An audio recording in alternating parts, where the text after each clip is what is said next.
சபையில் கூடியிருக்கும் நம் இன சொந்தங்கள் அனைவருக்கும் என்னுடைய தாழ்ந்த வணக்கங்களை தெரிவித்துக் கொள்கிறேன். நான் இந்த தலைமைச் சங்கத்துடன் இணைந்து பணியாற்றக்கூடிய ஒரு சந்தர்ப்பம் அமைந்து வந்தது. இன்றும் அது தொடர்ந்து வருகிறது. அதில் காமாட்சி அம்மன் திருவருளால் தலைமைச் சங்கம் என்ற ஒன்று கட்டடம் இருந்து நான் இங்கு சில திருப்பூர் மக்களுக்கும் சரி இளம் மாணவர்களுக்கும் சில விவரங்களை தெளிவாக்க சொல்லி இருக்கிறார்கள். வெறும் கட்டடம் பல வருடமாக வழக்கிலேயே இருந்து வந்தது. இதை முன்னெடுத்து சென்று நல்லபடியாக செய்ய வேண்டும் என்பதற்காக புதிதாக 8-9 ட்ரஸ்டிகளை இதில் கொண்டு வந்து சேர்த்து அதை முழுமையாக இன்னும் முடிக்க வேண்டிய ஒரு கட்டத்தில் இருக்கிறோம். நாம் தலைமைச் சங்கம் என்ற பேனரில் எப்பொழுதாவது ஒரு நாள் கூடுகிறோம், மாநாடு என்று வைக்கிறோம், பின் கலந்து சென்று விடுகிறோம். அதற்கு பிறகு நம்முள் எந்த விதமான ஒரு தொடர்பும் இருப்பதே இல்லை. கேசிபி மாமா அவர்களும் எவ்வளவோ முயற்சி செய்தும் அதை செயல்படுத்த முடியாத பொழுது மாப்பிள்ளை அர்ஜுன் சூரஜ் அவர்கள் பொதுச் செயலாளராக நியமிக்கப்பட்டார்.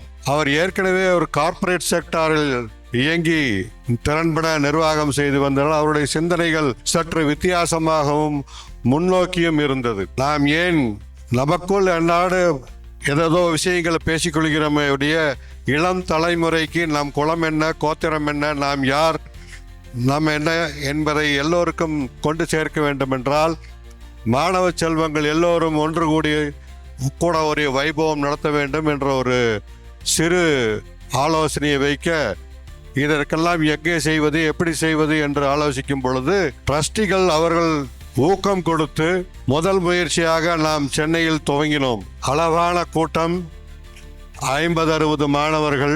ஆனால் அது எல்லோருக்கும் ஒரு பாசிட்டிவாக அமைந்தது.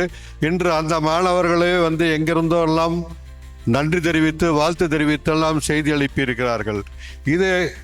இது போன்ற நிகழ்வுகள் நடக்கும் பொழுது நாம் அடிக்கடி ஏற்கனவே முத்துவீரன் சொன்னது போல் ஸ்ரீஹரிகோட்டா சப்போர்ட் பல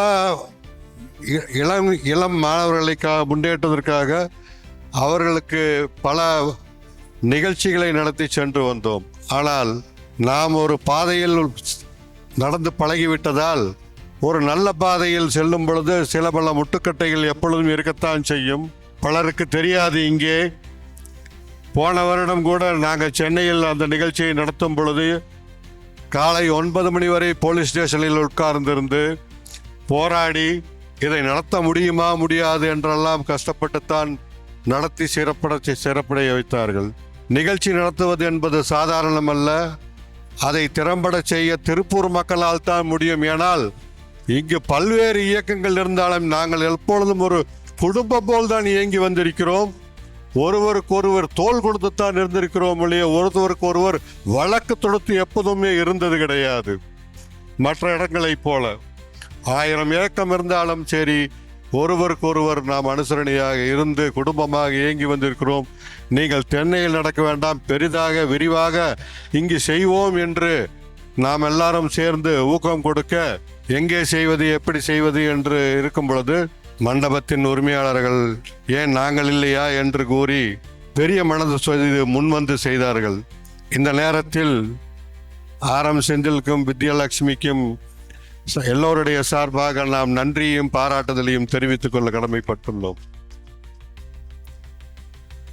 கேசிபி மாமாவிடம் சென்று இந்த விவரங்களை எல்லாம் கூறி அவரிடம் அனுமதி கேட்ட பொழுது, ஆஹா அருமையாக செய்யுங்கள், பக்கத்தில் நடப்பதால் முடிந்தவரை நானும் வருகிறேன் என்று கூறினார்.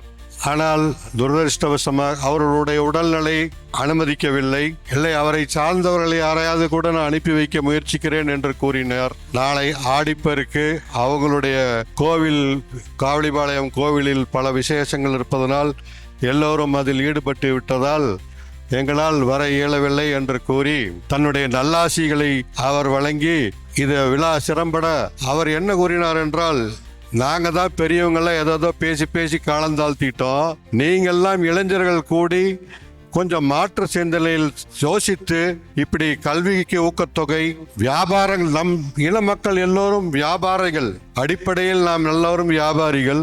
ஆனால் ஒருவருக்கு நம்ம வியாபாரத்தில் உதவி செய்து கொள்ள வேண்டும் என்பதற்காக கனெக்ட் அண்ட் க்ரோ என்ற ஒரு நிகழ்ச்சியை துவக்கினார்கள். இன்ஃபேக்ட் அதை கூட நாம் இங்கே திருப்பூரில் செய்யலான்னு கூட, காலையில் இதை நடத்தி மாலையில் கனெக்ட் அண்ட் க்ரோ செய்யலாம் என்று கூட ஆலோசனை செய்தோம். ஆனால் எல்லாவற்றையும் இது முதல் முயற்சி சென்னைக்கு வெளியே நடப்பதனால் எப்படி நடக்கும் ஏது நடக்கும் என்ற ஒரு குழப்பத்தில் முதலில் இதை செய்வோம், பிறகு நாம் என்ன செய்வோம் எப்படி செய்வோம் என்பதை விரிவாக பின்னர் செய்யலாம் என்று ஆலோசித்து செய்தோம். என்ற முதல் முயற்சி நம்மளுடைய எல்லோருடைய உழைப்பினாலும் ஒத்துழைப்பினாலும் சீரும் சிறப்புமாக நடந்து கொண்டிருக்கிறது. மேலும் சிறப்பாக நடக்கும். இங்கு பரிசு பெற வந்திருக்கும் மாணவ செல்வங்களுக்கு என்னுடைய பணிவான வாழ்த்துக்களை கூறி விடைபெறுகிறேன். நன்றி, வணக்கம்.